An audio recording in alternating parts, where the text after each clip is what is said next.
నమస్తే friends, welcome to my classes. నేను మీ దండు వెంకట్రాములు. ఈ వీడియోలో మనం బీఈడి సెకండ్ సెమిస్టర్కి సంబంధించినటువంటి educational psychology theory and practice subject యొక్క ఇంపార్టెంట్ క్వశ్చన్ల యొక్క ఆన్సర్లను ఎక్స్ప్లెయిన్ చేసుకుందాం. విద్యా మనోవిజ్ఞాన శాస్త్రము సిద్ధాంతం మరియు సాధన EDN 10 ఇది ఇంపార్టెంట్ క్వశ్చన్లు 2026-27 బ్యాచ్కి సంబంధించినటువంటిది. ఆల్రెడీ ఇంపార్టెంట్ క్వశ్చన్ల వీడియో చేసిన, కింద డిస్క్రిప్షన్లో లింక్ ఇస్తా చూడండి. ప్రజెంట్ లెసన్ ఈ వీడియోలో అన్ని ఇంపార్టెంట్ క్వశ్చన్లకు సంబంధించి సిలబస్లో ఉన్నటువంటి ఆల్ క్వశ్చన్స్ ఇంపార్టెంట్ ఏవైతే ఉంటాయో రిపీటెడ్ మరియు ప్రీవియస్లో ఉన్నటువంటి అన్ని బిట్లను ఈ వీడియోలో ఎక్స్ప్లెయిన్ చేయడానికి ప్రయత్నం చేస్తా. ఇది 100 మార్కులకు సంబంధించినటువంటి పేపర్ EDN 10. ఇందులో 70 మార్కులు అనేటటువంటిది థియరీ ఎగ్జామ్లో ఉండడం జరుగుతుంది. వీటికి సంబంధించినటువంటి క్వశ్చన్ పేపర్ ప్యాటర్న్ అనేటటువంటిది పార్ట్ ఏ పార్ట్ బిగా ఉండడం జరుగుతుంది. 70 మార్కులు అనేటటువంటి పార్ట్ ఏలో 20 మార్కులు, పార్ట్ బిలో 50 మార్కులు. సో తెలంగాణ రాష్ట్రంలో ఉన్నటువంటి అన్ని యూనివర్సిటీలకు, అన్ని కాలేజీలకు క్వశ్చన్ పేపర్ ఇట్లానే ఉంటుంది, మోడల్ ఇట్లానే వస్తుంది. కాకపోతే అంటే క్వశ్చన్ పేపర్ అనేటటువంటిది 1-2 యూనివర్సిటీలకు తెలుగు, ఇంగ్లీష్ 2 మీడియాల్లో రావచ్చు, బైలింగ్వల్ వస్తుంది. మిగిలిన యూనివర్సిటీలకు కంప్లీట్గా ఇంగ్లీష్ మీడియంలోనే వస్తుంది. మీరు ఆన్సర్ అనేటటువంటిది మీ కంఫర్టబుల్ లాంగ్వేజ్లో రాసుకోవచ్చును. ఈ సబ్జెక్టుకు ఏం కాదు. సో మీరు స్క్రీన్ మీద చూడండి, ఎడ్యుకేషనల్ సైకాలజీ అర్థం మరియు భావన, అదేవిధంగా special education futures and scope, అదేవిధంగా లెర్నింగ్, అదేవిధంగా లెర్నింగ్కి సంబంధించినటువంటి 2-3 క్వశ్చన్లు ఉన్నాయి. ఉద్వేగ ప్రజ్ఞ, అదేవిధంగా అసాధారణ పిల్లలు ఏదైతే ఎక్సెప్షనల్ చిల్డ్రన్స్ ఉన్నారు కదా వాళ్ళ గురించి, ఇంటెలిజెన్స్ గురించి, పర్సనాలిటీ గురించి, అదేవిధంగా school psychology contribution for education అనేటటువంటిది, అదేవిధంగా ప్రిస్క్రిప్షన్ సెన్సేషన్ అంటే ఏమిటి, అదేవిధంగా లెర్నింగ్ అండ్ ఇన్సిడెంటల్ లెర్నింగ్ అనేటటువంటిది ఏంటిది, అదేవిధంగా థియరీ ఫర్గెటింగ్కు సంబంధించినటువంటి థియరీస్, టైప్స్ ఆఫ్ మోటివేషన్, అదేవిధంగా cognitive theory of intelligence, effective positive learning environment, అదేవిధంగా 2016 డిసబిలిటీ యాక్ట్, అదేవిధంగా కాన్ఫ్లిక్ట్ అంటే ఏంటి, డిసెబిలిటీ అంటే ఏంటి, ఇంపైర్మెంట్ అంటే ఏంటి, హ్యాండిక్యాప్ అంటే ఏంటి, అదేవిధంగా మల్టీ ఫ్యాక్టర్ థియరీ ఏంటి, ఫ్లైన్ ఎఫెక్ట్ అనేటటువంటిది ఏంటి, ఈ క్వశ్చన్లను అనేటటువంటివి ఈ వీడియోలో మనం ఎక్స్ప్లెయిన్ చేసుకుందాం. అయితే ఈ వీడియో కంప్లీట్గా 1 అవర్ ఉండేటటువంటి వీడియో. ఈ ఒక్క వీడియో చాలు మీరు పాస్ కావడానికి. ఎట్టి పరిస్థితుల్లో ఒక్క క్వశ్చన్ కూడా ఎస్కేప్ కాకుండా షార్ట్ క్వశ్చన్స్ మరియు లాంగ్ క్వశ్చన్లు అన్నీ కవర్ అయ్యే విధంగా ఈ వీడియోలో ఎక్స్ప్లెయిన్ చేస్తా. చూడండి, సిలబస్ నేమ్ చూడండి. ఏదైతే విద్యా మనోవిజ్ఞాన శాస్త్రము సిద్ధాంతం మరియు సాధన, ఎడ్యుకేషనల్ థియరీ అండ్ ప్రాక్టీస్కు సంబంధించినటువంటి ఏదైతే ఈ సబ్జెక్ట్ ఉందో ఈ సబ్జెక్టు నుంచి మీరు ఎట్టి పరిస్థితుల్లో అన్ని క్వశ్చన్లు కూడా థియరీ పార్ట్లానే ఉంటాయి. ఇప్పుడు మనం సీక్వెన్స్లో చెప్పుకుందాం. మొత్తం 5 యూనిట్లు ఉన్నాయి. Educational psychology theory and practice అనేటటువంటి సిలబస్ నేమ్ అనేటటువంటి ఫస్ట్ యూనిట్ ఉంటుంది. లెర్నింగ్ మరియు లెర్నింగ్కి సంబంధించినటువంటిది సెకండ్ యూనిట్ ఉంటుంది. తరగతి గది నిర్వహణ అనేటటువంటిది 3rd యూనిట్ ఉంటుంది. వైకల్యాలు మరియు అసాధారణ పిల్లలకు సంబంధించి 4th యూనిట్ ఉంటుంది. ప్రజ్ఞ, ఇంటెలిజెన్స్ మరియు పర్సనాలిటీకి సంబంధించినటువంటిది ఈ 5th యూనిట్ ఉండడం జరుగుతుంది. మీరు ఏవైనా ఒక 3 యూనిట్లకు సంబంధించినటువంటి క్వశ్చన్ల వరకు నేర్చుకున్న ఆన్సర్ అంటే ఒక 10 క్వశ్చన్లు 15 క్వశ్చన్లు నేర్చుకుంటే సరిపోతుంది. మొత్తం 20 క్వశ్చన్లు ఉంటాయి అన్ని యూనిట్ల నుంచి. ఫస్ట్ క్వశ్చన్ చూడండి, ఎడ్యుకేషనల్ సైకాలజీ యొక్క అర్థం మరియు స్వభావం, meaning and nature of educational psychology. అసలు సైకాలజీ అంటే ఏంటిది? తత్వశాస్త్రం. సో దీంట్లో సైకాలజీ అనేటటువంటిది ఏంటి, మళ్ళీ దాంట్లోని ఎడ్యుకేషనల్ సైకాలజీ అనేటటువంటిది ఏంటి అనేటటువంటిది చూసినట్లయితే చాలా సింపుల్. ఎడ్యుకేషనల్ సైకాలజీ 2 పదాలు ఉన్నాయి. ఆ 2 పదాలు కూడా మళ్ళీ 2 పదాలతోనే ఏర్పడి ఉంటాయి. సో మొదటిది ఎడ్యుకేషనల్ చూద్దాం. ఎడ్యుకేషనల్ అనేటటువంటిది ఏంటి? విద్య. సో ఇది ఇంగ్లీష్ వర్డ్. దీన్ని ఇంగ్లీష్ వర్డ్ ఏంటి? ఎడ్యుకేషన్. సో ఎడ్యుకేషన్ అనేటటువంటి ఈ వర్డు ఎడికేర్ మరియు ఎడిసిఆర్ అనేటటువంటి 2 పదాల యొక్క కలయిక. అదేవిధంగా సైకాలజీ అనేటటువంటి ఈ పదం కూడా సైకో అండ్ లాజోస్ అనేటటువంటి 2 పదాల యొక్క కలయిక. సో గ్రీక్ వర్డ్ అనమాట. సో ఇక్కడ సైకో అంటే ఆత్మ, లాజోస్ అనగా అధ్యయనం. ఆత్మను అధ్యయనం చేయు శాస్త్రమే మనోవిజ్ఞాన శాస్త్రము అని చెప్పి చెప్పుకోవచ్చును. సో ఇందులో ఎడ్యుకేషనల్ సైకాలజీ ఏంది అబ్బా అంటే ఎడ్యుకేషనల్ పరంగా చేసేటటువంటి మనోవిజ్ఞాన శాస్త్రం. So that's it. అంటే ఎడ్యుకేషనల్ తరగతి గదిలో ఉండేటటువంటిది కావచ్చు, పిల్లల మూర్తిమత్వం కావచ్చు, పిల్లల ఇంటెలిజెన్స్ కావచ్చు, పిల్లలకు సంబంధించినటువంటి ఎనీథింగ్, వాళ్ళకి సంబంధించినటువంటి లెర్నింగ్ కావచ్చు, వాళ్ళకి సంబంధించినటువంటి ఫర్గెటింగ్ కావచ్చు, వాళ్ళకి సంబంధించినటువంటి డిసేబిలిటీకి సంబంధించినటువంటి ఏ విషయాలైనా ఎడ్యుకేషనల్ పరిధిలో ఉన్నటువంటి తత్వశాస్త్రాన్ని మాత్రమే ఈ ఈ లెసన్కి సంబంధించినటువంటిది, ఈ క్వశ్చన్కి సంబంధించినటువంటి ఆన్సర్. So that's it. ఇక్కడ నెక్స్ట్ చూడండి, దీనికి సంబంధించినటువంటిది ఇప్పుడు educational psychology theory and practice అనేటటువంటి ఈ యూనిట్లో educational psychology meaning and scope అనేటటువంటిది ఉంది కదా. సో మొదట మీనింగ్ డెఫినేషన్ అనేటటువంటిది పెడతారు. ఆ తర్వాత నేచర్, ఈ ఎడ్యుకేషనల్ సైకాలజీ నేచర్ ఏంటి, ఆ తర్వాత ఏంటి ఎడ్యుకేషనల్ సైకాలజీ అనేటటువంటి దాని గురించి మీకు సంబంధించినటువంటి మీ సొంత మాటల్లో అయినా సరే మీకు అనిపించినటువంటి టాపిక్ని ఒక 2 ప్యాసేజీలాగా రాస్తారు. ఆ తర్వాత ఎడ్యుకేషనల్ సైకాలజీ యొక్క అడ్వాంటేజెస్ ఆఫ్ ఎడ్యుకేషనల్ సైకాలజీ అని చెప్పి 3 పేజీల ఆన్సర్ని కంప్లీట్ చేయాలి. సో మనం మొదట స్వభావం గురించి చూద్దాం.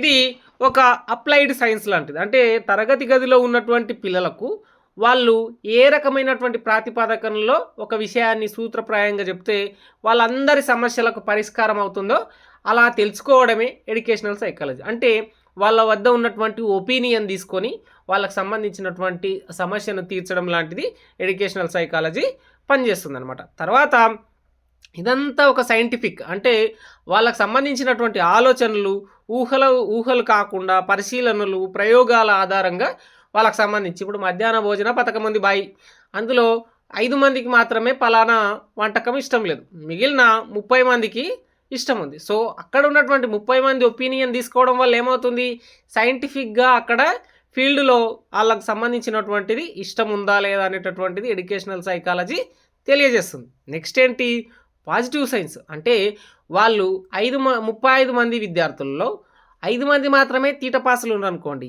30 మంది మాత్రం పర్ఫెక్ట్ వాళ్ళే ఉండరు కదా. సో వాళ్ళు ఎలా ఉండరు, వాళ్ళ యొక్క థింకింగ్ లెవెల్స్ ఎలా ఉన్నాయి అనేటటువంటిది ఉన్నట్లుగా మనకి ఎట్లా తెలుస్తుంది, ఎడ్యుకేషనల్ సైకాలజీ ద్వారా తెలుస్తుంది. అంటే టీచర్ ఇక్కడ ఏం చేస్తాడు, అబ్జర్వ్ చేస్తాడు 35 మంది యొక్క ప్రవర్తన ఇటువంటిది, ఇందులో ఈ 5 మంది మాత్రమే తీటపాసులు అని చెప్పి పలానా XYZని చూపించింది అనుకోండి, అక్కడ ఏం జరుగుతుంది, ఎవరికి అన్యాయం జరగకుండా అన్యాయాలు జరగకుండా ఇప్పుడు ఏమవుతుంది, ఒక పర్సన్ ఉన్నాడు, సార్ నేను మాత్రమే తులువ కాదు నా పక్కన ఉన్నోడు కూడా తులువ అని చెప్పి ఆనంతకాడు ఇంకోనికి సర్టిఫికేట్ ఇస్తాడు. ఎందుకు ఇస్తాడు, ఆయనకి సంబంధించిన ఎనిమి కూడా ఉండొచ్చు కదా అక్కడ.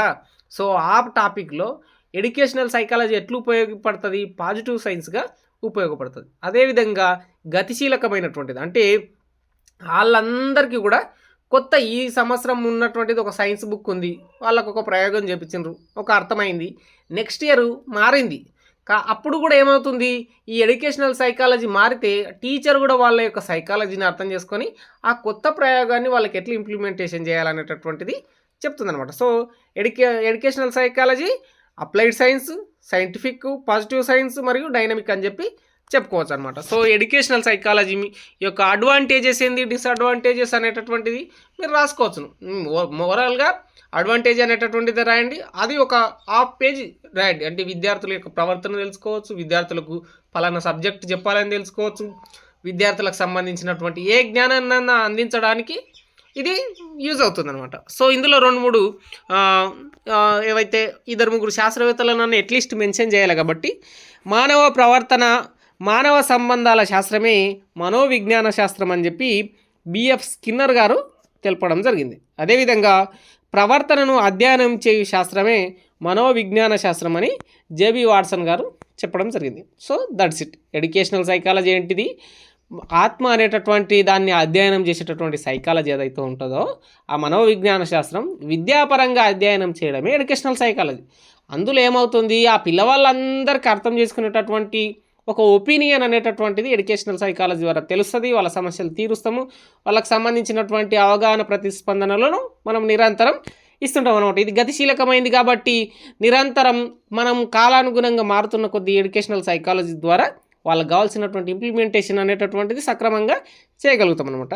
So next question damn sure వచ్చేటటువంటి క్వశ్చన్, ఇది కూడా special educations future and scope, ప్రత్యేక విద్యా లక్షణాలను మరియు పరిధిని తెలియజేయండి అంటని చెప్తుంది. సో ఇక్కడ ప్రత్యేక విద్య ఏందయ్యా అంటే, ఒక తరగతి ఉంది, ఆ తరగతి గదిలో ఒకడు రోగం ఉన్నోడు ఉన్నాడు, ఒకడు కాలు చేతులు లేనోడు ఉన్నాడు, ఒకడు ఎక్కువ టాలెంట్ ఉన్నోడు ఉన్నాడు, ఒకడు ఏం చెప్పినా అర్థం కానోడు ఉన్నాడు, ఒకడు చెవిటోడు ఉన్నాడు, ఒకడు మూగోడు ఉన్నాడు, ఒకడు గుడ్డోడు ఉన్నాడు, ఇంకా ఒకనికి దీర్ఘకాలికమైనటువంటి సమస్యలు ఉన్నాయి, ఒకనికి ప్రవర్తన అనేటటువంటిది చుట్టుముట్టు ఉన్నటువంటి వాళ్ళతో కమ్యూనికేషన్ అనేటటువంటిది లేదు, మరొకడు మూగవాడు ఉన్నాడు. ఇలా అందరు కూడా వాళ్ళందరికీ ఒక్కొక్క రకమైనటువంటి అలవాట్లు ఉన్నాయి, అభిరుచులు ఉన్నాయి. వాళ్ళందరికీ డిఫరెంట్ విధానాలుగా చేంజ్ ఉన్నాయన్నమాట. అంటే ఒకడు లామ్ ఉన్నాడు అనేటటువంటి వాడు ఉన్నాడు, ఒకడు బక్కగా ఉన్నాడు, ఒకడు రోగం ఉన్నాడు, ఒక డిసేబిలిటీ ఉన్నాడు. వీళ్ళందరినీ ఏ రకంగా అందించాలి అంటే భారతదేశంలో అందరికీ విద్య అందించాలనేటటువంటి చట్టం ఉంది కదా. RTE 2009 ఎడ్యుకేషనల్ యాక్ట్ ఏం చెప్తుంది? అందరికీ 6 నుంచి 14 సంవత్సరాల విద్యార్థులకు ఉచిత నిర్బంధ ప్రాథమిక విద్యను అందించడం భారతదేశం యొక్క విద్యా లక్ష్యాలలో ఒకటనమాట. సో ప్రత్యేక అవసరాలు కలిగినటువంటి పిల్లలు ఉంటారు, వాళ్ళకు ప్రత్యేక విద్యను అందించడం అనేటటువంటిది మన బాధ్యత. సో ఇక్కడ చూడండి, ఒక తరగతి గదిలో ఉన్నటువంటి అనేక మంది పిల్లలు వాళ్ళకు ప్రత్యేక లక్షణాలు కావచ్చు, ప్రత్యేక ప్రవర్తన కావచ్చు, ప్రత్యేక అలవాట్లు కావచ్చు, ఇలా డిఫరెంట్ మంది ఉంటారు. సో అందులో ప్రజ్ఞావంతులు ఉండొచ్చు, మౌఢులు ఉండొచ్చు, వైకల్యములు ఉండొచ్చు, వికాసం లోపించిన వారు ఉండొచ్చు, అధిక తెలివి ఉన్నోడు కూడా ఉండొచ్చు. సో భారతదేశం యొక్క రాజ్యాంగం ప్రకారం 45 అధికారం ఏం చెప్తుంది? 6 నుంచి 14 పిల్లలందరికీ ఉచిత నిర్బంధ విద్యను అందించాలి. ఒకవేళ ప్రత్యేక అవసరాలు గల పిల్లలు ఉంటే వారికి ప్రత్యేక విద్య ద్వారానే మెరుగుపరచగలమని దౌలత్ సింగ్ కొఠారియా కమిషన్ అనేటటువంటిది ప్రతిపాదించిందనమాట. సో ఇక్కడ ప్రత్యేక అవసరాలు గలవాడేవాడు కంటి చూపే లేదనుకుందాం, వానికి ప్రత్యేక అవసరాలు కలిగినటువంటి బ్రెయిలీ లిపితోన దేంతోనా ఒక రకమంగా ఖచ్చితంగా వానికి కూడా విద్య చదివే హక్కు ఉంది, వాడు కూడా విద్యను పొందవలసిన హక్కు ఉంది. సో వానికి ఏం చేయాలి? మనం ప్రత్యేక అవసరాలను కలిగించాలన్నమాట. ఇప్పుడు అధిక తెలివి ఉన్నాడు అనుకోండి, వాడు క్యారమ్ బోర్డ్ ఆడటం దాంట్లోనే అధిక తెలివి ఉంది, పోని చెస్ ఆడటంలోనే అధిక తెలివి ఉంది. సో వానికి ఏం చేయాలి? ఆ విద్యా వ్యవస్థ నుంచి మిగిలిన సెక్షన్లకు వెళ్ళడానికి, అంటే పై పొజిషన్లో చెస్లోనే వెళ్ళడానికి మనకి ఆపర్చునిటీస్ని టీచర్స్ కలిగించుకుంటూ వెళ్ళాలన్నమాట. సో విద్యలోనే ప్రత్యేక అవసరాలు తీర్చొచ్చు, విద్యలోనే ప్రత్యేక అవసరాల కోసం ప్రత్యేక బోధనోపకరణాలు ఉండొచ్చు, విద్యలోనే ప్రత్యేక అవసరాల కోసం ప్రత్యేకమైనటువంటి తరగతులు ఉండొచ్చు, ప్రత్యేకమైనటువంటి టీచర్లు కూడా ఉండొచ్చు. సో ఇది ప్రత్యేకమైనటువంటి విద్య. సో ఈ స్పెషల్ ఎడ్యుకేషన్. సో దీని యొక్క లక్ష్యాలు ఏంటి? పిల్లల యొక్క మూర్తిమత్వాన్ని పెంపు చేయగలుగుతాం, పిల్లలకు సామాజీకరణ అనేటటువంటిది చేయగలుగుతాం, అంటే సమాజంలోకి తీసుకురాగలుగుతాం. ఇప్పుడు పలానా గుడ్డి వ్యక్తి ఉన్నాడు అనుకోండి, అతను నిరంతరం క్షోభపడేటటువంటి దాని నుంచి మానసిక ఉత్తేజాన్ని తీసుకొచ్చి వానికి ఎడ్యుకేషన్ అందించడం ద్వారా ఏమవుతుంది? సమాజంలోకి వస్తాడు, ధైర్యంగా బ్రతకగలుగుతాడు. విద్య ఉంది కాబట్టి తను ఏదో ఒక పని చేయగలుగుతాడు. సో దాన్ని ఏమంటాం మనం? మానసిక ధైర్యం అనేటటువంటిది ఏర్పడడం జరుగుతుంది. ఆ తర్వాత పలానా వ్యక్తికి కాళ్ళు చేతులు లేవనుకుందాం, ఆయనకు ఏదో నాలెడ్జ్ వచ్చింది, కొత్త స్కిల్తో కొత్త వర్క్ నేర్చుకుంటున్నాడు, అతనికి పునరావాస అవకాశాలు అనేటటువంటివి మనం కల్పించగలుగుతున్నాం. స్థిరమైనటువంటి విద్య అనేటటువంటిది ప్రోత్సహించగలుగుతాం, స్థిరమైనటువంటి ఉపాధి అనేటటువంటిది ప్రోత్సహించగలుగుతాం, మెరుగైనటువంటి జీవన విధానాన్ని అందించగలుగుతాం. అతని జీవితంలో నిరాశ నిస్పృహలు ఉంటే దాన్ని ఖచ్చితంగా తొలగించేటట్లుగా ప్రత్యేక విద్య అనేటటువంటిది చేస్తుంది. ఇప్పుడు అన్నీ ఉన్నోడు ఒక తరగతి గదిలో కూర్చున్నప్పటికీ ఒకరికి ఏమీ లేకున్నా సరే వానికి కూడా విద్యను అందించి వాడిని కూడా కమ్యూనికేషన్లోకి తెచ్చినప్పుడు వాడు ఏమవుతాడు? అందరూ ఎగతాళి చేసినటువంటి పరిస్థితుల్లో నుంచి మానసిక ధైర్యంతో కొత్త ఉపాధి అవకాశాలతో మెరుగైన జీవితాన్ని ఖచ్చితంగా పొందుతాడు కదా. దట్స్ ఇట్ ప్రత్యేక అవసరాలు కలిగినటువంటి విద్య అనమాట. ప్రత్యేక అవసరాలు అనేటటువంటిది ఏంటి? Special education. ఒక సాధారణ విద్యార్థులతో పోలిస్తే శారీరక, మానసిక, వినికిడి, దృష్టి ఈ లోపాలు ఉన్నటువంటి పిల్లల కోసం తయారు చేయబడినటువంటి విద్యా విధానమే ఈ ప్రత్యేక విద్య. ప్రతి ఒక్కరికి విద్యను అందించడం ఈ ప్రత్యేక విద్య. సో ఇందులో ప్రత్యేక విద్య యొక్క ముఖ్య లక్షణాలు చూడండి. IEP అనేటటువంటిది ఉండడం జరుగుతుంది, అంటే ఇండివిజువలైజ్డ్ ఎడ్యుకేషన్ ప్రోగ్రామ్. అంటే ప్రతి ఒక్కరికి విద్యను అందించడంలో భాగంగా ఒక ప్రత్యేకమైనటువంటి ప్రణాళిక తయారు చేసి ప్రతి ఒక్కరిని విద్యలోకి తీసుకురావడం. ప్రత్యేక బోధనా పద్ధతులు. ఇప్పుడు కనిపించినటువంటి వాళ్ళు ఉండరు అనుకోండి, వినికిడి లోపం ఉన్నటువంటి వాళ్ళు ఉండరు అనుకోండి, వాళ్ళకి ఎట్లా? ఇప్పుడు వినికిడి లోపం ఉన్నటువంటి వాళ్ళకు సైన్ లాంగ్వేజ్ అంటే చేతి వేళ్ళతోనో సంజ్ఞతోనో చూపించడం. అదేవిధంగా కనిపించనటువంటి వాళ్ళు ఉండనుకోండి, వాళ్ళకు బ్రెయిలీ లిపితోని. ఇప్పుడు మనం ఒక రైలు లోపల ప్లాట్ఫామ్లో కానీ మిగిలిన రైల్ సీట్లలో కానీ ఒక ప్రత్యేకమైనటువంటి లిపిని ఆల్రెడీ అమర్చి ఉండటం. ఎందుకు? అక్కడ కంటి చూపు లేనటువంటి వారు ఆ సైన్ లాంగ్వేజ్ని ఉపయోగించుకుంటారు, అక్కడ ఉన్నటువంటి బ్రెయిలీ లిపిని వినియోగించుకుంటారు అనమాట. సో ఇటువంటిది ఈ పద్ధతులు అనేటటువంటి ప్రత్యేక బోధన పద్ధతులు ప్రత్యేక విద్యలో అందించాలి. మరియు శిక్షణ పొందినటువంటి ఉపాధ్యాయులు. ఇప్పుడు స్పెషల్ టీచర్స్ అనేటటువంటి వాళ్ళు ఉంటారు కదా, వాళ్ళు ఎందుకు ఉంటారు? ఈ ప్రత్యేక అవసరాలు కలిగినటువంటి పిల్లలకు విద్యను అందించడం కోసం ఉంటారు.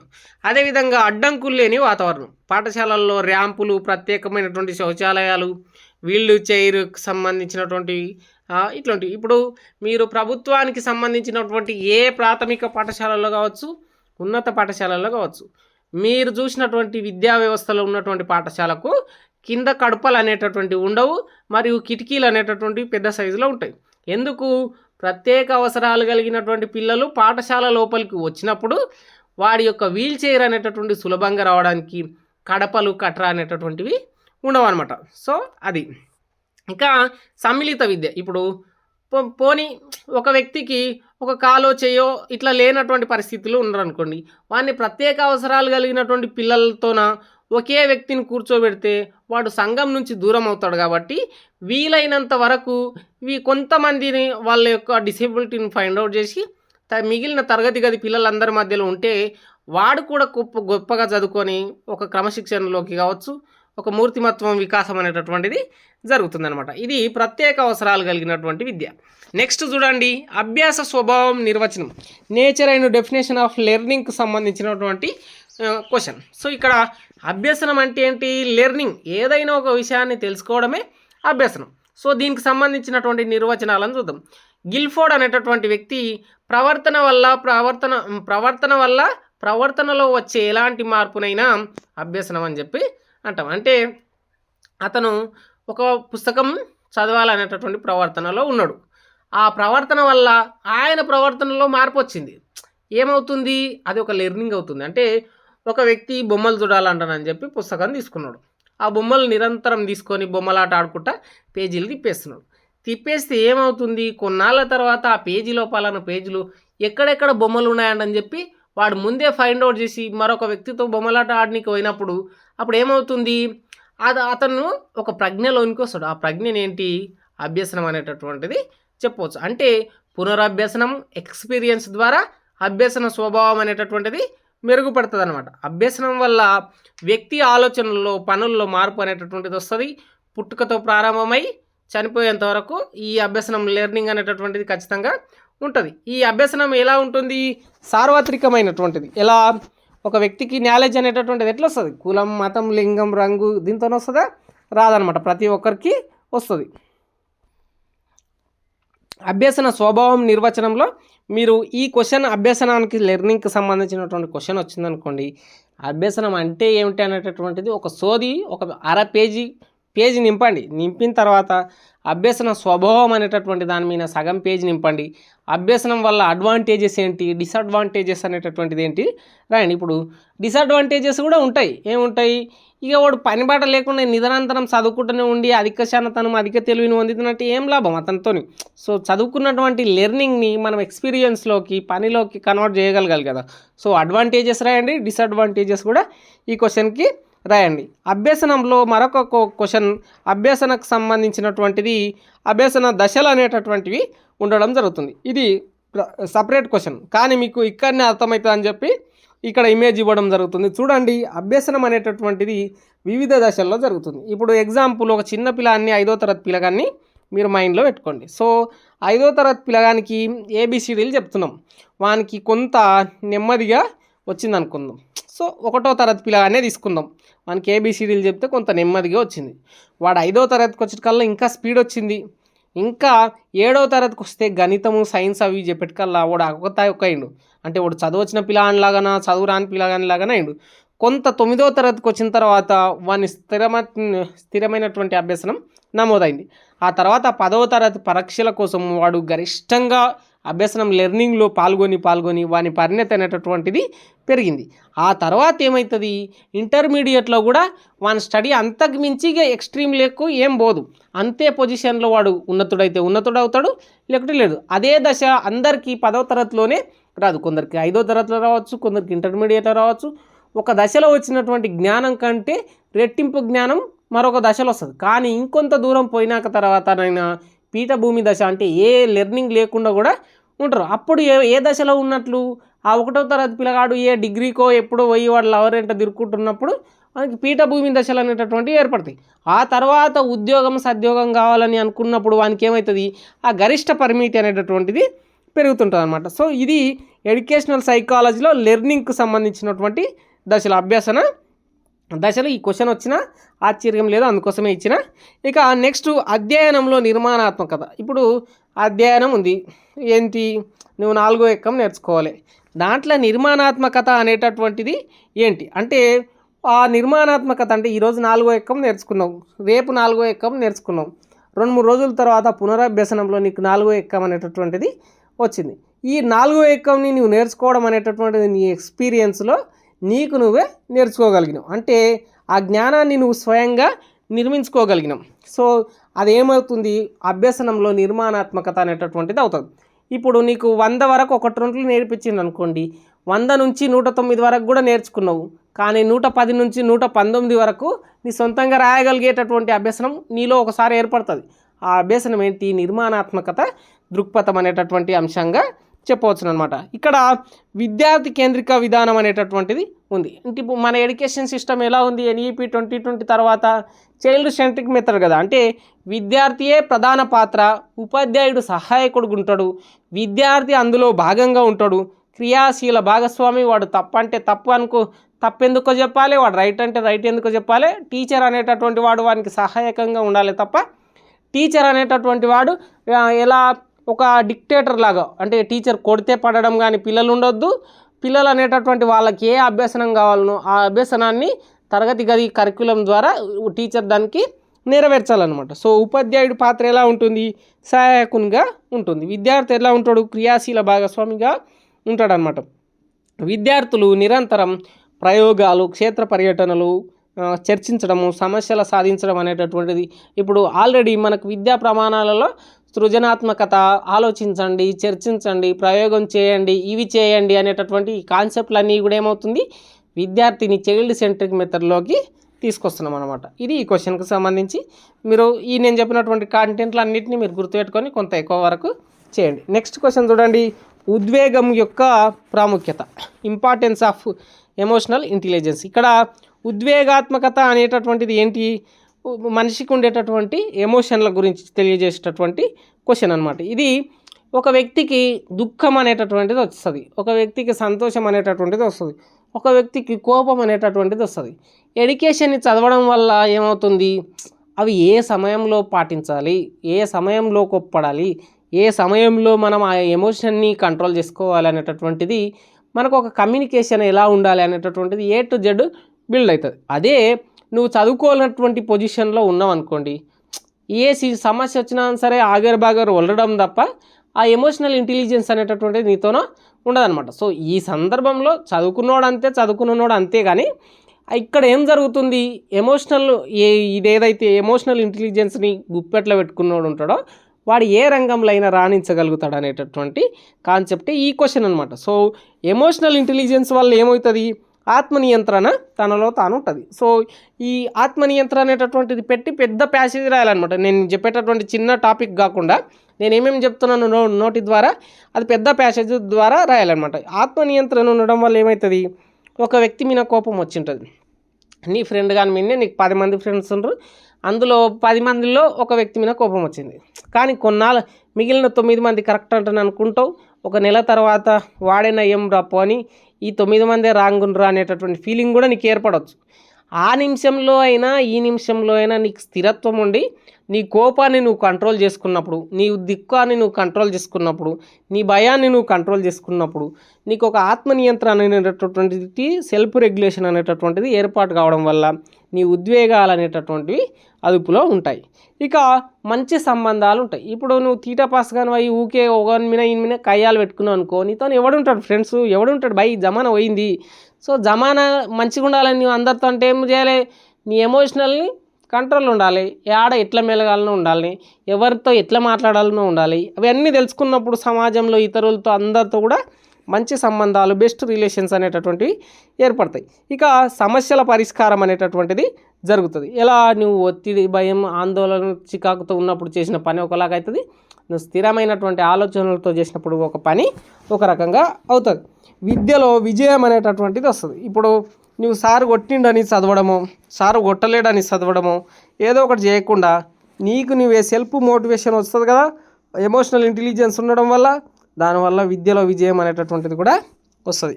ఇంకా నెక్స్ట్ క్వశ్చన్ చూడండి, అసాధారణ మరియు అసాధారణమైనటువంటి పిల్లలు, ఎక్సెప్షనల్ చిల్డ్రన్. ఇక్కడ అసాధారణ అంటే ఏంటి చెప్పిన కదా, ఇప్పుడు స్పెషల్ నీడ్స్ కలిగినటువంటి స్పెషల్ చిల్డ్రన్స్ గురించి మనం సెకండ్ క్వశ్చన్ ఎక్స్ప్లెయిన్ చేసుకున్నాం కదా, అదే ఈ క్వశ్చన్ కూడా ఏమిటి, ఒక వ్యక్తికి శారీరకంగాను మానసికంగాను సాంఘికంగాను వివిధమైనటువంటి లక్షణాలు ఉండొచ్చు. ఆ డిఫరెంట్గా ఉండేటటువంటి లక్షణాలని మనం అసాధారణత అంటని చెప్తున్నాం. అంటే సాధారణ పిల్లలలాగా కాకుండా వీళ్ళు అసాధారణమైనటువంటి పిల్లలు. సో వీళ్ళు ఎక్సెప్షనల్ చిల్డ్రన్స్ కదా, వీళ్ళకు సమ్ టైమ్స్ స్పెషల్ నీడ్స్ అవసరం ఉంటాయి కదా.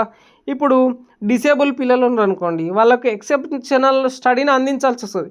ఎయిడ్స్ బాధితులు ఉన్నారనుకోండి, వాళ్ళకు సపరేట్ విద్యను అందించాల్సి వస్తుంది. ఒకవేళ డిఫరెంట్ వ్యాధిగ్రస్తులు ఉన్నారనుకోండి, వాళ్ళకు కూడా సపరేట్ ఎడ్యుకేషన్ అందించాల్సి వస్తుంది. ఇక ఏదైతే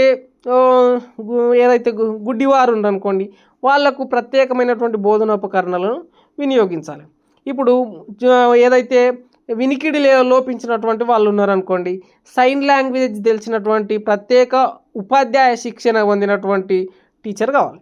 సో ఇక్కడ అసాధారణతమైనటువంటి పిల్లలకు ప్రత్యేకమైనటువంటి పాఠశాల వసతులు మాత్రమే కాకుండా ప్రత్యేక శిక్షణ కలిగినటువంటి ఉపాధ్యాయులు కూడా అవసరమే. సాధారణ పిల్లలతో పోల్చితే వీళ్ళు శారీరకంగా మానసికంగా మేధోపరంగా ఉద్వేగపరంగా స్పష్టమైన తేడాలు అనేటటువంటివి ఉండడం జరుగుతుంది. ఇందులో మొదట ప్రతిభావంతులు ఉండొచ్చు, అంటే వానికి మ్యాథ్స్ ఒక్కటే రావచ్చు, వానికి ఐక్యూ ఎక్కువ ఉండొచ్చు, మిగిలిన సబ్జెక్టుల్లో 0 ఉండొచ్చు. సో ఆ ప్రత్యేకమైనటువంటి చిల్డ్రన్ ఏం చేయాలి, ఆ తరగతి గదిలో ఆ మిగిలిన అందరికంటే ఆ మ్యాథ్స్ టీచర్లు కాకుండా మిగిలిన టీచర్లు వాళ్ళ సబ్జెక్టులలో వానికి ఇంటెలిజెన్స్ లేదు కదా, మ్యాథ్స్లో ఒకటే ఉంది కదా, ఆ టీచర్లు వాని మీద ఖచ్చితంగా ఫోకస్ చేయాలి.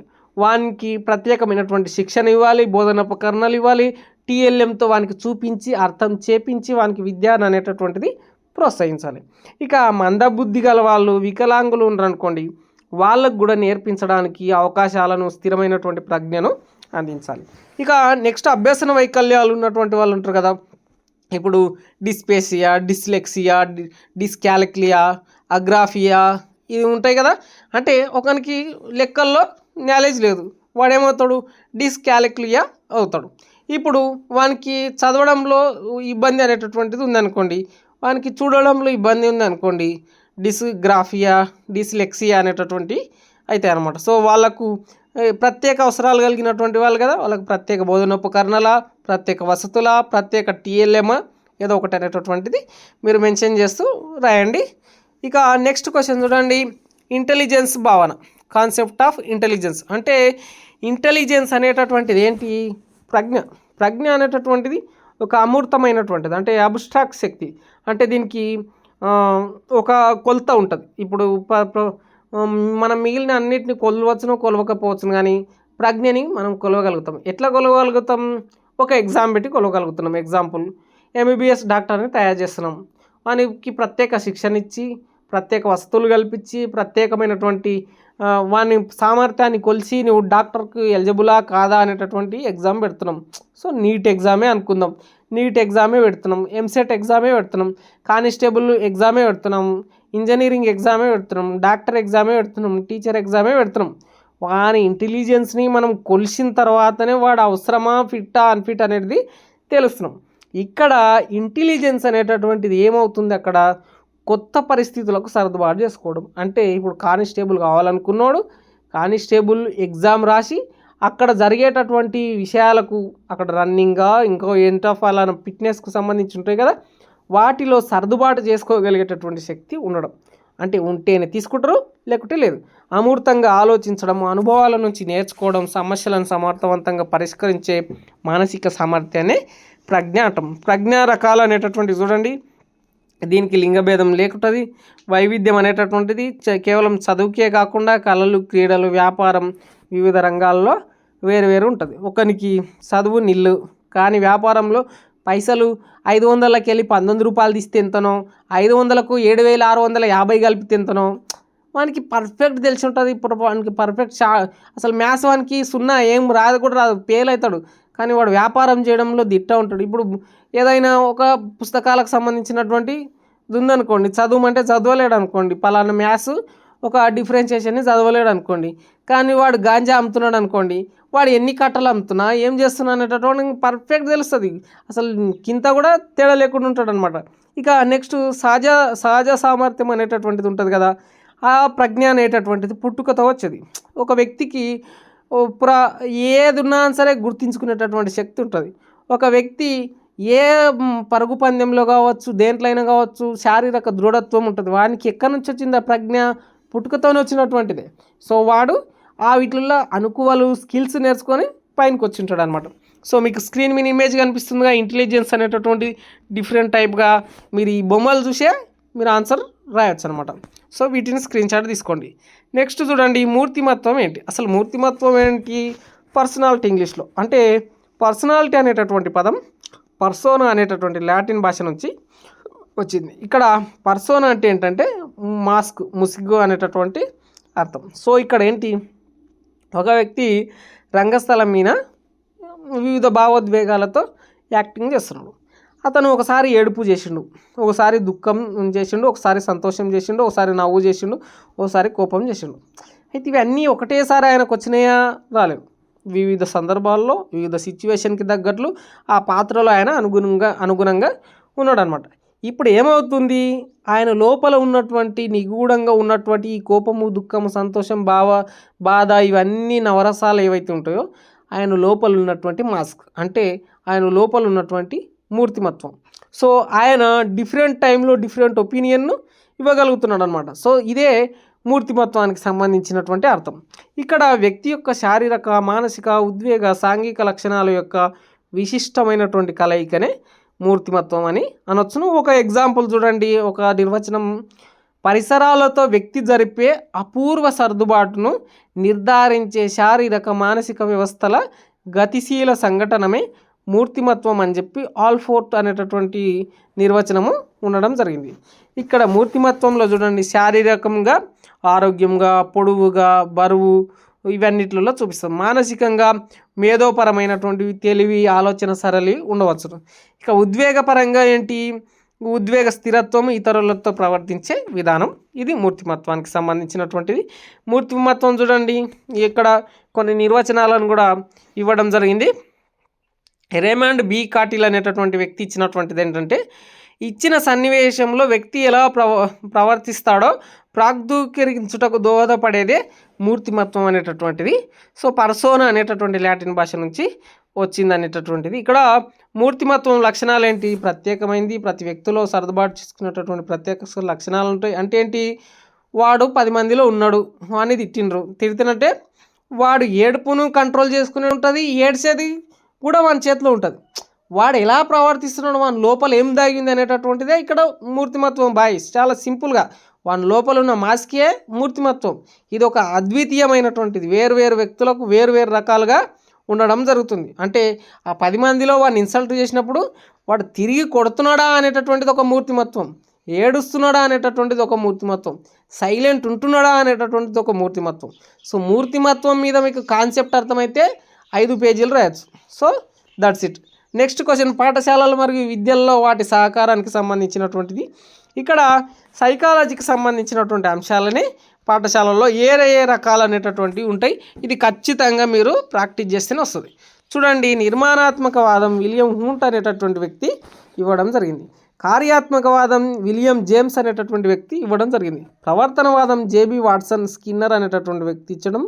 అదే గెస్టాల్వాదం అనేటటువంటిది వెర్దిమిర్ కోహిలర్ మరియు వెర్దిమిర్ అనేటటువంటి వ్యక్తి ఇవ్వడం జరిగింది. ఇక మనోవిశ్లేషణవాదం సిగ్మండ్ ఫ్రాయిడ్ అనేటటువంటి వ్యక్తి ఇవ్వడం జరిగింది. దీన్ని స్క్రీన్ షాట్ తీసుకోండి, ఎట్టి పరిస్థితుల్లో ఇది చదివితేనే వస్తుంది. ఇక నెక్స్ట్, అవగాహన మరియు సంచలనం మధ్య తేడాలేంటి. ఇక్కడ ప్రెస్క్రిప్షన్ మరియు సెన్సేషన్ అనేటటువంటిది చాలా సింపుల్. ఇప్పుడు ప్రెస్క్రిప్షన్ అనేటటువంటిది ఏంటి, నువ్వు ఫలానా టీవీని చూసినావు, టీవీలో నీకు ఒక సిచ్యువేషన్ కనిపించింది, లేదా నువ్వు నడుచుకుంటూ ఒక వీధి వెంట పోతే ఒక ఆకారాన్ని చూసినావు. ఆకారాన్ని చూడడం వరకే సంచలనం. అంటే ఒక కొత్త ఆకారాన్ని చూసినావు కదా, నువ్వు వీధులు వెంట నడుచుకుంటూ పోయినప్పుడు ఒక కొత్త ఆకారాన్ని చూసినావు, అరే ఏంట్రా ఇది అనేటటువంటిది సంచలనం. అయితే ఆహా ఈ వస్తువు అనేటటువంటిది ఈ మధ్యలో ఏర్పాటు చేసినటువంటి బొడ్రాయి, ఇది లింగం కాదు అనేటటువంటి నీకు ఒక అవగాహన కొత్తగా ఏర్పడుతుంది చూడు, అది ప్రిస్క్రిప్షన్ అనమాట.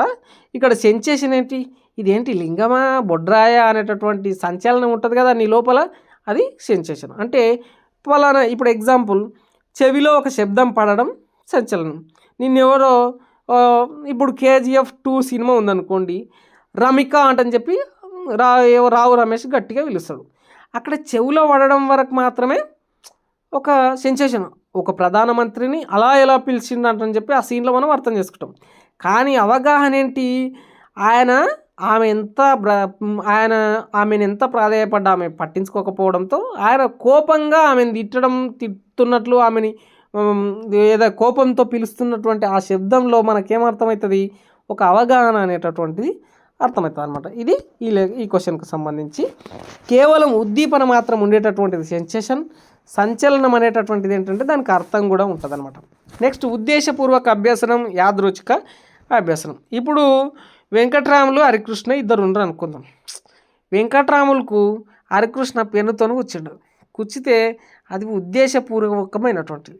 అదే వెంకట్రాములకు హరికృష్ణ ఏం చేసిండు, ఆ పెన్నుని అనుకోకుండా తలిగించిండు, అది యాదృచ్ఛికమైనటువంటి. సో లెర్నింగ్ కూడా అటువంటిది. అంటే ఒక లెర్నింగ్ అనేటటువంటిది, ఇప్పుడు ఒక టీచరు ఒక లెక్కనిచ్చి మిగిలిన లెక్కల్ని ఇట్లానే చేయాలి, ఎట్టి పరిస్థితుల్లో మిమ్మల్ని చంపేస్తానంటే ఏంటది, ఆ టీచర్ ఉద్దేశపూర్వకంగానే ఆ అభ్యసనాన్ని కొనసాగిస్తున్నాడు.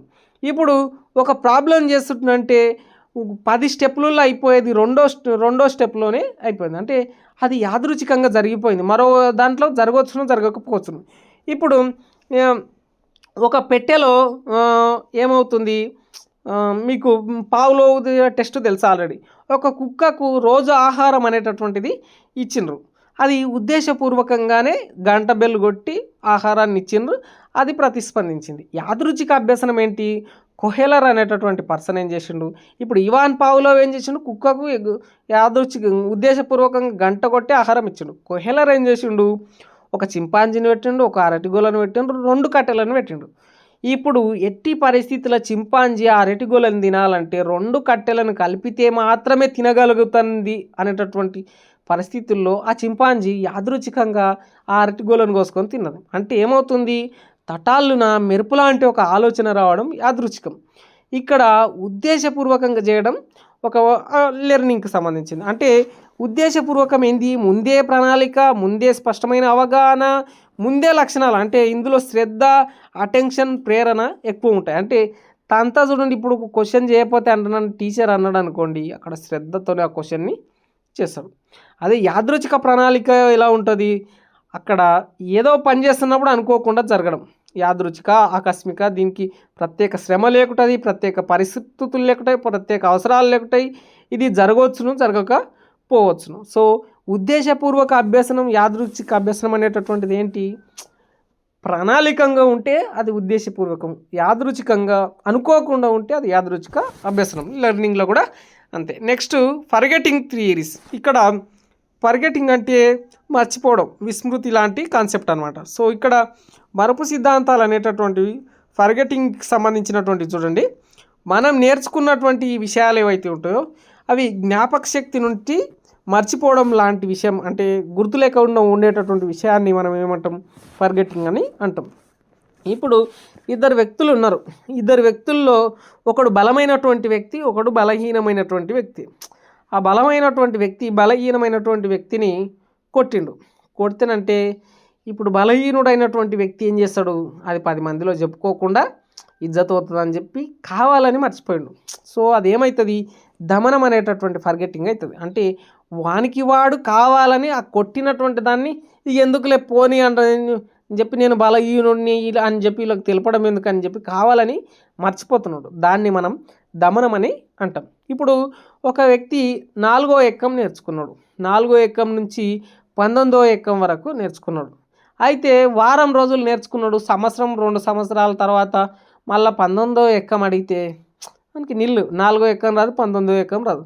ఎందుకు రాదు, ఆ నేర్చుకున్నటువంటి లెర్నింగ్ ఏదైతే ఉంటుందో, ఆ విషయం ఏదైతే ఉంటుందో అది పునఃస్మరణ అనేటటువంటిది చేయలేడు, అంటే దాన్ని మళ్ళీ గుర్తు చేసుకోవడం లాంటివి చేయలేడు. సో దానివల్ల ఏమవుతుంది, అది వైఫల్యం ఏర్పడి అతను మర్చిపోతున్నాడు. ఇక నెక్స్ట్ ఏంటి, అంతరాయ సిద్ధాంతం. అంటే ఒక అభ్యసనం నేర్చుకున్నటువంటి వ్యక్తికి మరొక అభ్యసనం నేర్చుకుని పోయిందాడే మొదటిది మర్చిపోవడం. అంటే మొదటికే మోసం అని అంటారు కదా, కొత్త విషయాలు నేర్చుకుంటున్నప్పుడు పాత విషయాలు మర్చిపోతాడు. ఎట్లా, ఇప్పుడు ఒక పద్యం నేర్చుకున్నాడు తెలుగులో, ఇక ఆ పద్యాన్ని నేర్చుకున్న తర్వాత 2-3 రోజులు పూరా డైరెక్ట్ అన్ని క్లాసులు మ్యాథ్స్ క్లాసులే ఉన్నాయి, వారం రోజులు మ్యాథ్స్దే భజన ఉన్నది.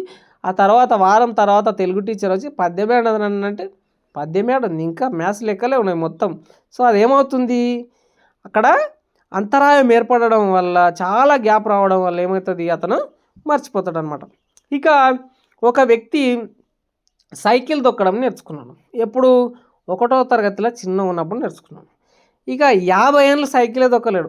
51వ ఏడు మనకి ఏదో డయాబెటీస్ వచ్చింది, నీకు ఈ క్యాలరీస్ అన్నీ బర్న్ కావాలి, నువ్వు సైకిల్ తొక్కానంటే వాడు ఉపయోగించుకోకపోవడం వల్ల, ఇన్ని దినాలు సైకిల్ తొక్కకుండా ఉండడం వల్ల మనకి సైకిలే రాదు. ఇన్ని దినాలు కార్లా బైక్లా దీంట్లో సోకు మీద తిరిగే వాడు సైకిల్ తొక్కనికి అవుతుందంటే కింద పడే. ఏమైతే ఈ సిద్ధాంతాలు, ఒకటి మర్చిపోవడం, ఒకటి ఎక్కువ గ్యాప్ ఉండడం, ఒకటి కావాలని మర్చిపోవడం, ఒకటి పునఃస్మరణ చేయకుండా ఉండడం, ఇవన్నీ ఫర్గెటింగ్ థియరీస్ అని చెప్పి చెప్పుకోవచ్చు అనమాట.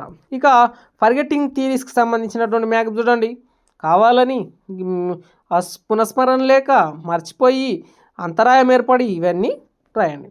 ప్రేరణ రకాలు అనేటటువంటివి చూడండి, చాలా ఇంపార్టెంట్ క్వశ్చన్, మళ్ళీ వచ్చేటటువంటి క్వశ్చన్. ఇది మీరు పెద్దగా 2-3 ప్యాసేజీలు కూడా అడ్వాంటేజెస్లు రాయొచ్చు, డిసడ్వాంటేజెస్లు రాయొచ్చు, మీనింగులు రాయొచ్చు, స్కోప్ రాయొచ్చు, ఏమని రాయొచ్చు. ప్రేరణ ఒక మనిషి ఉందనుకో బాయండి, ప్రేరణ అంటే రాధేశ్యామ్ ప్రేరణ కాదు, ఒక మనిషి ప్రేరణ ఇస్తున్నాం, మోటివేషన్ ఇస్తున్నాం, నువ్వు చదువుకో బిడ్డ అని చెప్పి మోటివేషన్ ఇస్తున్నాం. వానికి ఎన్ని రకాలు ఇవ్వచ్చు, బయట నుంచి ఇవ్వచ్చు, వానంతకు వాడు లోపల నుంచి తీసుకోవచ్చు. ఇప్పుడు ఒక ఇంట్లో డబ్బు లేదు, ఆ పిల్లగంతాన ఏ డబ్బు లేదు, ఏం లేదు, సంపాదించాలనేటటువంటి ఆశ ఏర్పడ్డది, వాడు ఆ పరిస్థితుల నుంచి వానంతకు వాడు అంతర్గతంగా నేర్చుకున్నాడు.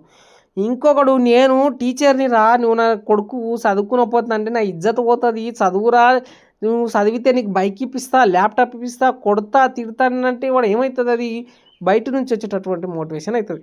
అంతర్గతంగా ఉండేటటువంటి మోటివేషన్తో వాడు ఏ రకమైనటువంటి విషయాన్నైనా తెలుసుకోగలుగుతాడు. అంటే ఇప్పుడు కేజీఎఫ్లో ఉన్నటువంటి రాకీ అంతర్గత ప్రేరణ వల్ల ఈ బంగారాన్ని మొత్తం సాధించాలనుకొని ఏం చేస్తాడు, వాడు ఆ బంగారం మొత్తం కూడా సాధించుకోగలుగుతాడు. కానీ బాహ్య ప్రేరణ దాంట్లో ఎట్లుంటుంది, బల్లాల దేవుడు రాజు కావాలనేటటువంటి దాన్ని బిజ్జల దేవుడు అయినటువంటి వాడు నిరంతరం కొడుకా నువ్వు రాజు కావాలి, నేను కాలేను, నువ్వన్నా కావాలంటే వాడు చెడ మార్గం కూడా పడిపోయేటటువంటి అవకాశం ఉంటుంది అనమాట. జస్ట్ ఎగ్జాంపుల్ చెప్తున్నా, అంతర్గత ప్రేరణ అంటే లోపల నుంచి ఉంటుంది. వాడు చదువుకోవాలనే ఫీలింగ్ అనుకుంటే వాడిని ఎవ్వడు ఆపలేడు, వానికి చదువు అని ఎంత బాహ్య ప్రేరణ ఇచ్చినా దండగ అనమాట. నెక్స్ట్ క్వశ్చన్ చూడండి, టైప్స్ ఆఫ్ మోటివేషన్లో అంతర్గత ప్రేరణ, బాహ్య ప్రేరణ అంతే. ఇంగ్లీష్ మీడియం వాళ్ళు స్క్రీన్ షాట్ తీసుకోండి. నెక్స్ట్ సంజ్ఞానాత్మక ప్రజ్ఞా సిద్ధాంతాలు. ఇది ఇందులో పియాజెకి సంబంధించినటువంటి కాన్సెప్ట్ పెద్దగా రాస్తున్నట్టే సరిపోతుంది. సంజ్ఞానాత్మకం అనేటటువంటిది ఏంటి అంటే జ్ఞానాన్ని పొందేటటువంటి విధానాల్లో ఇదొక విధానం.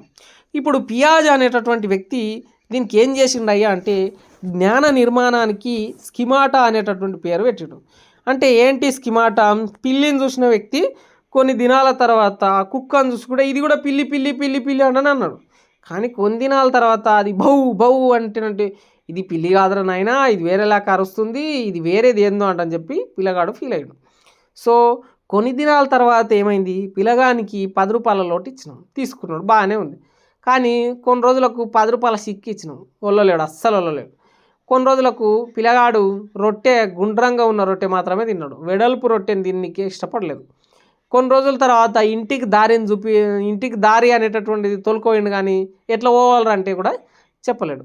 సో పియాజే సంజ్ఞా సిద్ధాంతం అనేటటువంటిది 4 దశల్లో జరుగుతాయి. ఇప్పుడు నేను చెప్పినటువంటి ఎగ్జాంపుల్స్ అనేటటువంటివి 4 దశల్లో జరుగుతాయి. ఒకటి ఇంద్రియ చాలక దశ, పూర్వ ప్రచాలక దశ, రూప ప్రచాలక దశ, అమూర్త ప్రచాలక దశ. సంజ్ఞానాత్మక ప్రజ్ఞా సిద్ధాంతాలు అనేటటువంటివి ఈ 4 హెడ్డింగులు పెట్టి మీకు తోసింది రాసిరండి. ఇప్పటి వరకు నేను చెప్పినటువంటివి రాసిరండి, సరిపోతుంది.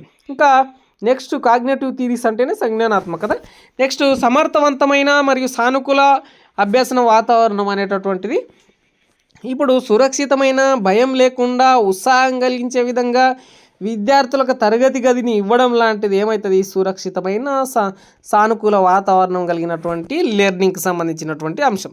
సో ఏంది, తరగతి గదిని నీట్గా రంగేసి పెట్టడం, తరగతి గది యొక్క కిటికీలు పెద్దగా పెట్టడం, గాలి నీరు ఆ కరెంటు అన్ని ఫెసిలిటీలు ఉండడం, ఆ చుట్టూ చాటులు ఇంకా కొన్ని డిజైన్లు అన్నీ పెట్టడం, ఆ తరగతి గదిని అనేటటువంటిది ఎఫెక్టివ్గా చేసి విద్యార్థుల యొక్క సమస్యలను తీర్చి వాళ్ళకు కావాల్సినటువంటి వసతులు ఇచ్చి వాళ్ళ తరగతి గదిలో ఒక భాగస్వామ్యం ఏర్పాటు చేసి, అంటే గ్రూపుల్లాగా పిల్లల్ని పీర్ గ్రూప్స్ చేసి వాళ్ళకు విద్యా బోధనలు టీఎల్ఎం అనేటటువంటి సపరేట్ తెచ్చిచ్చి ఇట్లాంటివి చేసి భయం లేని వాతావరణం, మంచి సురక్షితమైనటువంటి వాతావరణం, మంచి బెంచీలు, మంచి ఫర్నిచరు, మంచి గోడలు, మంచి చాట్లు, మంచి బుక్స్, మంచి వాతావరణం, మంచి టీచర్ ఉంటే వాడు సమర్థవంతమైనటువంటి క్రియేటివ్ ఎఫెక్టివ్ పాజిటివ్ లెర్నింగ్ అన్నిటిని కూడా నేర్చుకోగలుగుతాడు. ఈ పాజిటివ్ ఎన్విరాన్మెంట్ అంటే ఏంటి, ఆడున్న తరగతి గది వాతావరణం అది ఏంది, సొంత మాటల్లో రాసేయి వెళ్ళు. నెక్స్ట్ క్వశ్చన్ చూడు, వికలాంగుల హక్కు చట్టం 2016 డ్యామ్ షూర్ వచ్చేటటువంటి క్వశ్చన్. ఇక్కడ 2016 చట్టం కంటే 1995 చట్టం అనేటటువంటిది ముందు మనం తెలుసుకోవాలి. పీడబ్ల్యూటీ అంటే పర్సన్ విత్ డిసేబిలిటీ యాక్ట్ అనేటటువంటిది 1995లో రావడం జరిగింది. సో దీంట్లోన కొంత వికలాంగులకు సంబంధించినటువంటి సానుకూలంగా, అంటే ఉద్యోగ అవకాశాల్లో రిజర్వేషన్ కావచ్చు, వాళ్ళకు సంబంధించినటువంటి బస్సులో రిజర్వేషన్ కావచ్చు, ట్రైన్లో రిజర్వేషన్ కావచ్చు, మరియు పాఠశాలల్లో అంటే ఏదైనా ఒక ప్రత్యేక పాఠశాలలు ఉంటే అక్కడ సీట్ కేటాయింపులో రిజర్వేషన్ కావచ్చు, ఇటువంటి వసతులు ఇచ్చిండ్రు. దానికి మళ్ళీ సవరణ చేసినటువంటిది, రెండోసారి చేసినటువంటిది పర్సన్ విత్ డిసేబిలిటీ యాక్ట్ అనేటటువంటిది, అది రైట్గా అంటే హక్కుగా తయారు చేసినటువంటిది 2016. మొదట పర్సన్ విత్ డిసేబిలిటీ అంటే వికలాంగుల హక్కులు 1995లో వచ్చినాయి. అయితే వికలాంగుల హక్కులు అనేటటువంటివి ఏంటివి, ఆ వ్యక్తికి సంబంధించి ఆ వికలాంగునికి అది కూడా ఒక ఫండమెంటల్ రైట్, అంటే అది తను భారతదేశంలో పుట్టినందుకు హక్కుగా తీసుకునేటటువంటి అంశంగా right of person with disability act 2016 అని ఆర్పిడబ్ల్యూడి యాక్ట్ అనేటటువంటిది రావడం జరిగింది. ఇందులో వికలాంగులకు 7 రకాలు ఉంటే తర్వాత 21 రకాలు చేశారు. అందులో యాసిడ్ బాధితులను, పార్కిన్సన్స్ని, లెప్రసిక్యూడ్స్ని, డిఫరెంట్ టైప్స్ని చేర్చింది అనమాట. విద్యలో రిజర్వేషన్ అంటే 6 నుంచి 18 సంవత్సరాల పిల్లలకు ఉన్నత విద్యలో 5% రిజర్వేషన్ కల్పించిన. ఉపాధి అంటే జాబ్లు వచ్చే దాంట్లో 3 రిజర్వేషన్ ఉంటే 4% రిజర్వేషన్ చేసిండ్రు. ఇక సౌకర్యాలు, ప్రభుత్వ కార్యాలయాలు, రవాణా వ్యవస్థ, బస్సులు, రైళ్లు, విద్యా సంస్థలు అన్నిటిలో కూడా రిజర్వేషన్ అనేటటువంటిది అందించాను. ఇక్కడ మీకు ఇమేజ్ చూపిస్తా. పర్సన్ విత్ డిసేబిలిటీ యాక్ట్ అనేటటువంటిది 1995 యాక్ట్ భయ్య.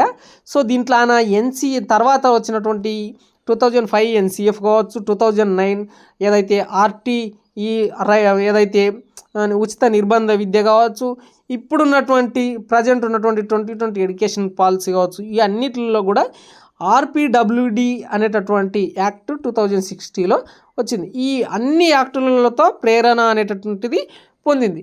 1995లో పొందినటువంటి 7 రకాలుగా గుర్తిస్తే ఆ తర్వాత అది ఎంత అయింది, 21 రకాలుగా మార్చారు. ఇప్పుడు 2009లో ఏదైతే ఉచిత నిర్బంధ ప్రాథమిక విద్య ఉందో అది వీళ్ళకు ఇప్పుడు 2016 నుంచి ఏమవుతుంది, అది హక్కులాగా చేసారు. అంటే 2009లో విద్యా విధానంలో అందరికీ ప్రత్యేక అవసరాలు ఇంక్లూజివ్ ఎడ్యుకేషన్ పొందించినప్పటికీ వాళ్లకు కొన్ని సంస్థలు హక్కులాగా కాకుండా ప్రైవేట్ సంస్థలే ఉన్నాయనుకోండి, వాళ్ళ హక్కులను కాలరాసి ఉండొచ్చు. సో అవన్నిటిని పటిష్టం చేసే విధంగా 2016 వచ్చింది. ఇందులో ఏంటి, టైప్స్ ఆఫ్ డిసేబిలిటీస్ 21 నుంచి 7 నుంచి 21 చేసింది. ఎడ్యుకేషన్లో డిసేబుల్ వాళ్ళకు బెంచ్ మార్క్ ఇచ్చింది. ఆ తర్వాత రిజర్వేషన్ అనేటటువంటి గవర్నమెంట్ సెక్టార్లో మిగిలిన అన్ని సెక్టార్లో 5% ఇచ్చింది, యాసిడ్ బాధితులతో సహా. ఇక ఫిజికల్ ఎన్విరాన్మెంట్ వాటికి సంబంధించినటువంటి అవకాశాలు ఇచ్చింది. జాబ్లలో 4% రిజర్వేషన్ అనేటటువంటిది ఇచ్చింది. సీట్లలో రిజర్వేషన్ 4% అనేటటువంటిది ఇవ్వడం జరిగింది. ఇక సంఘర్షణ, దాని రకాలు అనేటటువంటిది ఇది చాలా ఇంపార్టెంట్. మీకు ఈ ప్లస్లు మైనస్లో వస్తే చాలు. ఇప్పుడు ఉపగమ అనేటటువంటిది ప్లస్, పరిహార అనేటటువంటిది మైనస్.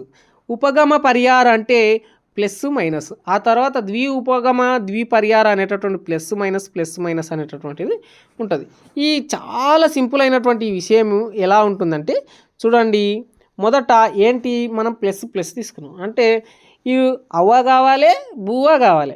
ఏంటి ఈ దీంట్లో రెండు సానుకూలమైనటువంటి లక్ష్యాలు అంటే ఒక ఇద్దరు ప్రాణ స్నేహితులు పెళ్ళిళ్ళు ఉంటే ఏ పెళ్ళిళ్ళకి వెళ్ళాలనో తెలియదు. అంటే అవ్వ కావాలి బువ్వ కావాలి అంటే మొదటోని పెళ్ళికోవాలన్నా ఓకే వాడు మనోడే, ఇంకోని పెళ్ళికోవాలన్నా వీడు కూడా మనోడే. ఇప్పుడు ఏమవుతుంది, డైరీ మిల్క్ చాక్లెట్ ఉంది, కిట్ క్యాట్ చాక్లెట్ ఉంది. కిట్ క్యాట్ చాక్లెట్ ఇష్టమే, డైరీ మిల్క్ చాక్లెట్ ఇష్టమే, యాద్ తినాలనేటటువంటి సంశయం ఉంటుందా? రెండు ఇష్టమే అయినటువంటి వాటిని ఉపగమ అని అంటారు. ఇప్పుడు రెండు ఇష్టం లేనివి, ముందల కాకరకాయ కూర ఉంది, ముందల మనకు ఇంకోటి ఏముంది అరటికాయల కూర ఉంది అని అనుకుందాం. రెండు మనకు తినే ఇష్టం లేదు. సో మనము ఆ రెండుని పరిహార అంటే నష్టం కలిగించేటటువంటి బాధను కలిగించేటటువంటి సంఘర్షణలని మనం ఏమంటాం, పరిహార అంటే ముందు చూస్తే నొయ్యి వెనుక చూస్తే గొయ్యి అనేటటువంటి అంశం. ఇప్పుడు ఉపగమ పరిహార అంటే ఒకటి ప్లస్ ఉంటుంది ఒకటి మైనస్ ఉంటుంది అనమాట. అంటే ఏమవుతుంటుంది, ఉపగమ పరిహారంలో ప్రభుత్వ ఉద్యోగం సాధించాలనేటటువంటి ఆశ ఉంది, కానీ రాత్రి పగలు చదువుకోవడం ఇష్టం లేదు. ఇప్పుడు ఏమవుతుంది, ఒక తాన పెద్ద బావి కొడితే నీళ్ళు వస్తాయనేటటువంటిది ఆశ, ఆడ బావి కొట్టాలనేటటువంటి ఆశ ఉంది, పని చేయాలనేటటువంటి ఆశ లేదు. సో ఏమవుతుంది, ఒక ఆశ ఉంటుంది కానీ దాన్ని పని చేయాలనేటటువంటి ఇష్టం ఉండదన్నమాట. సో ఉపగమ పరిహార అని అంటాం. ఈ తర్వాత ఉపగమ పరిహార అంటే ఏంటంటే ఒకటి ఇష్టం ఉండి ఒకటి ఇష్టం లేదు. రెండు సందర్భాల్లో అట్లనే, అంటే రెండు వేర్వేరు లక్షణాలు ఉండి ఆ రెండిట్లో ఒక నష్టము ఒక లాభం ఉంటుంది. అంటే ఒక ఉద్యోగంలో జీతం ఎక్కువ కానీ ఊరు దూరం, ఇంకో ఉద్యోగంలో జీతం తక్కువ కానీ ఊర్లోనే. ఇప్పుడు ఏం కావాలి, ఆయనకి ఊర్లోనే జీతం ఎక్కువ రావాలి, అది సాధ్యం కాదు. ఒక ఊరేమో దూరం ఉంది, జీతం ఏమో తక్కువ, ఇంకా జీతం ఎక్కువ. దూరం ఉన్న ఊర్లో జీతం ఎక్కువ, దగ్గర ఉన్న ఊర్లో జీతం తక్కువ. ఒకటి ఉపయోగం ఉంది, ఊరు సొంత ఊరు కాబట్టి ఉపయోగం ఉంది, జీతం ఇంకో తానే ఎక్కువ ఉంది, ఏది చేయాలనేటటువంటిది ఉపగమ పరిహారం. సో నెక్స్ట్ క్వశ్చన్ వైకల్యాలకు సంబంధించినటువంటి అంశం. ఇది కూడా చాలా ఇంపార్టెంట్. మీకు ఇటువంటి క్వశ్చన్ అనేటటువంటిది ఏమవుతానో యూజ్ అవుతుంది. వైకల్యం, బలహీనత, హ్యాండిక్యాప్ మధ్య తేడాలు. ఇక్కడ చూడండి, బలహీనత అంటే శరీర మరియు అవయవ స్థాయిలకు సంబంధించినటువంటి బలహీనత. అంటే వాడు బక్కగా ఉండొచ్చు, కొడితే వాడు తన్నితే వాడేటట్లు ఉండొచ్చు, డిఫరెంట్గా ఉండొచ్చు. ప్రమాదం లేదా పుట్టుక వల్ల శరీర నిర్మాణంలో అవయవంలో వచ్చేటటువంటి లోపాలు, ప్రమాదంలో కాలు చేతులు విరిగిపోవడం, ఇది బలహీనత, ఆ వ్యక్తికి సంబంధించినటువంటి శారీరకమైనటువంటి అంశం. ఇప్పుడు డిజేబుల్ అనేటటువంటిది ఏంటి, వ్యక్తిగత క్రియాత్మక స్థాయి అయినటువంటిది. వైకల్యం అనేటటువంటిది ఏదో ఒక అవయవం అనేటటువంటిది లోపించి ఉండడం, కన్ను లేకపోవడము, ఏదైనా ఒక ఆ వ్యక్తికి వినికిడి లోపం ఉండడం, ఇది వైకల్యం. ఇప్పుడు హ్యాండిక్యాప్ అనేటటువంటిది ఏంటి అంటే సామాజిక స్థాయి, వైకల్యం గల సమాజంలో తన పాత్రను సగటు మనిషిలా పోషించలేకపోవడం, సరిగ్గా నడవలేకపోవడం, ఉద్యోగానికి బస్సు లేదా ఏదైనా ఎక్కడానికి ఇబ్బంది పడడం, వాడు కళ్ళుండి కూడా వాడు చూసి చదువుకోలేకపోవడం, కళ్ళలో నీళ్లు వేరడం, ఇటువంటి వైకల్యాలు ఉండొచ్చు అనమాట. వైకల్యం, హ్యాండిక్యాప్ రెండు ఒకటే, కొంత డిఫరెంట్గా రాయొచ్చు. ఒకే రకంగా రాసిన కరెక్షన్ చేసేటప్పుడు ఆయన ఏమనుకోడు, మనోడే.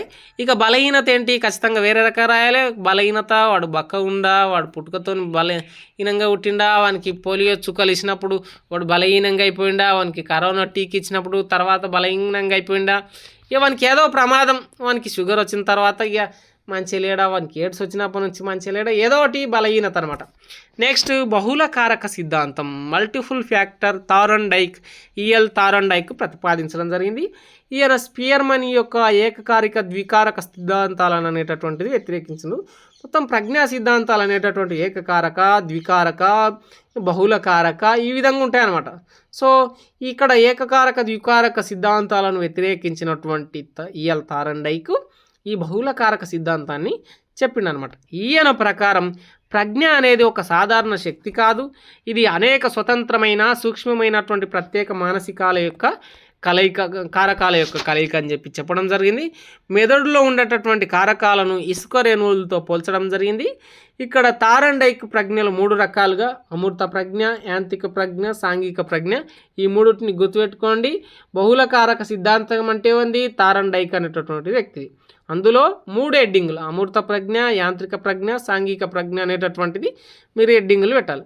ఇప్పుడు అమూర్త ప్రజ్ఞ ఏంటిది? వాడు సంకేతాల నుంచి, పదాల నుంచి ఫార్ములాలను అర్థం చేసుకొని అతను తెలుసుకోవడం. యాంత్రిక ప్రజ్ఞ అంటే ఏంటి? యంత్రాలను, పరికరాలను ఉపయోగించి తెలుసుకోవడం. సాంఘిక ప్రజ్ఞ ఏంటి? సమాజంలో ఉన్నటువంటి మనుషులతో ఉన్నటువంటి సత్సంబంధాలను వాటిని తెలుసుకోవడం. బహుళకారక సిద్ధాంతం ఏముందయ్యా ఈజీగా అంటే తారండైక్ ప్రతిపాదించిండు. దీని ప్రకారం 3 రకాలు అమూర్త ప్రజ్ఞ, యాంత్రిక ప్రజ్ఞ, సాంఘిక ప్రజ్ఞ అనేటటువంటిది గుర్తుపెట్టుకోండి. ఇక ఫ్లిమ్ ప్రభావం, దానికి కారణాలు అనేటటువంటిది చూద్దాం. న్యూజిలాండ్కి చెందినటువంటి జేమ్స్ ఫ్లిమ్ అనేటటువంటి వ్యక్తి దీని మీద పరిశోధన చేసిండు కాబట్టి దీన్ని ఫిల్మ్ ప్రభావం అని చెప్పి అంటున్నాం అనమాట. ప్రపంచవ్యాప్తంగా ప్రతి దశాబ్దానికి 10 సంవత్సరాలకు సగటు మానవ ప్రజ్ఞాలబ్ధి స్కోర్ అనేటటువంటి సుమారు 3 పాయింట్ల చొప్పున పెరుగుతూ రావడాన్ని ఫ్లిన్ ఎఫెక్ట్ అని అంటాం. అంటే ఇప్పుడు ఏంటి, ఒక 50 ఏండ్ల కింద డిగ్రీ వరకు చేసినటువంటి వ్యక్తికి రేడియో పెట్టడం వస్తుంది, ఆ తర్వాత కొత్తగా వచ్చినటువంటి టెలివిజన్ని పెట్టడం కూడా వస్తుంది. ఇంకా 40 సంవత్సరాల కింద కొంత తక్కువ చదువుకున్నప్పటికీ రేడియో పెట్టడం వస్తుంది, కొంత టీవీ పెట్టడానికి కూడా ఎక్స్పీరియన్స్ ద్వారా పొందుతాడు. ఇంకా 30 ఏండ్ల కింద రేడియో పెట్టడం వస్తుంది, టీవీ పెట్టడం వస్తుంది, ఇంకా కావాలంటే కంప్యూటర్ కూడా వస్తాడు. సగం చదివిన సరే 20 ఏండ్ల కింద వాడు చదువుకున్నటువంటి దాని ప్రకారం ఏమవుతుంది, వాడు రేడియో పెడతాడు, టీవీ పెడతాడు, కంప్యూటర్ వస్తాడు, ఏమైనా చేస్తాడు. ఇంకా 10 ఏండ్ల కింద వాడు చదువుకున్న సరే రేడియో పెడతాడు, టీవీ పెడతాడు, కంప్యూటర్ కూడా వస్తాడు. ఇప్పుడేంది, పూర్తిగా చదువుకున్న సరే వాడు సమాజంలో ఉండడం వల్ల ఆయనకు ఏమవుతుంది, అతను రేడియో పెడతాడు, టీవీ పెడతాడు, కంప్యూటర్ వస్తాడు, ఏదో కొంచెం అక్షర జ్ఞానం ఉన్నా సరే వాడు ఏఐని యూజ్ చేస్తాడు, ఫోన్ మాట్లాడతాడు, ఫోన్లో చాటింగ్ చేయగలుగుతాడు.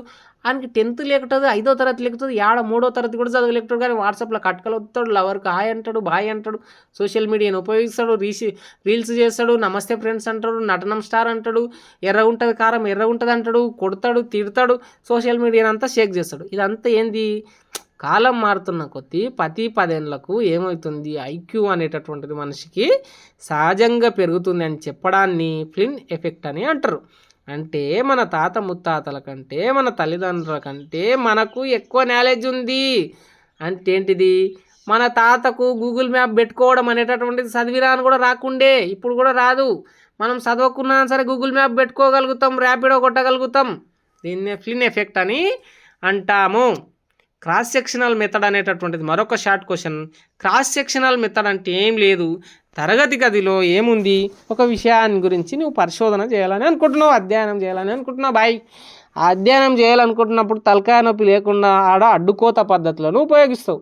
ఆ అడ్డుకోత పద్ధతులు ఏంటి, 100 మంది ఉంటే 10 గ్రూపులను ఏర్పాటు చేస్తావు, 10 గ్రూపులకు గుర్తానా ఒక్కొక్క ఆన్సర్ రాబడతావు, అంతే. నీ గ్రూపులు క్రియేట్ చేస్తున్నావు, ఆన్సర్ రాబడుతున్నావు. ఇదే క్రాస్ సెక్షనల్ మెథడ్ లాంటిది. శిశు వికాసాన్ని, మానవ ప్రవర్తనను అధ్యయనం చేయడానికి మనోవిజ్ఞాన శాస్త్రంలో ఉపయోగించే ఒక ప్రముఖమైనటువంటి పద్ధతినే క్రాస్ సెక్షనల్ పద్ధతి, అడ్డుకోత పద్ధతి అంటారు.